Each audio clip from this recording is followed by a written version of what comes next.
అటుకులు, బెల్లం, పెసరపప్పు పాయసం రెడీ అయిపోయింది. పరవన్నము అన్నంతో కాకుండా ఇట్లా దొడ్డటుకులతోటి పెసరపప్పుతోటి చేసుకుంటే తొందరగా అయిపోతుంది.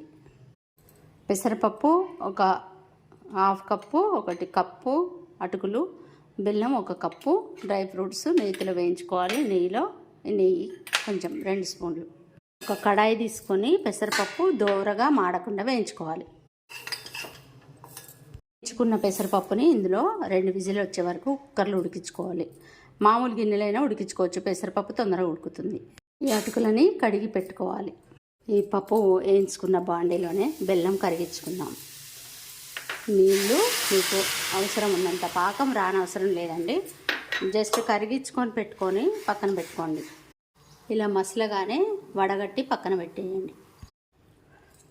పప్పు మెత్తగా ఉడికిపోయింది. ఇప్పుడు అటుకులు వేసుకుందాం. కడిగి పెట్టుకున్న అటుకుల్ని ఇందులో వేసేసుకోవాలి. బెల్లం మనము కరిగించుకొని వడగట్టుకున్నది ఇందులో పోసేసుకోవాలి. చక్కగా బెల్లం పాకంలో పెసరపప్పు అటుకులు చక్కగా ఉడికిపోయినాయండి. ఇప్పుడు డ్రై ఫ్రూట్స్ వేసుకుందాం. నెయ్యిలో వేయించుకున్న డ్రై ఫ్రూట్స్ వేసేసుకొని కలుపుకోవాలి. ఇలాచీ పొడి వేసుకోవాలి. ఒక 2 స్పూన్ల నెయ్యి వేసుకొని కలుపుకొని దింపుకోవడమే. ఇక చక్కగా మంచిగా అయిపోయింది. మీకు ఈజీగా చేసుకోవచ్చు. పరవాన్నం రెడీ అయిపోయింది.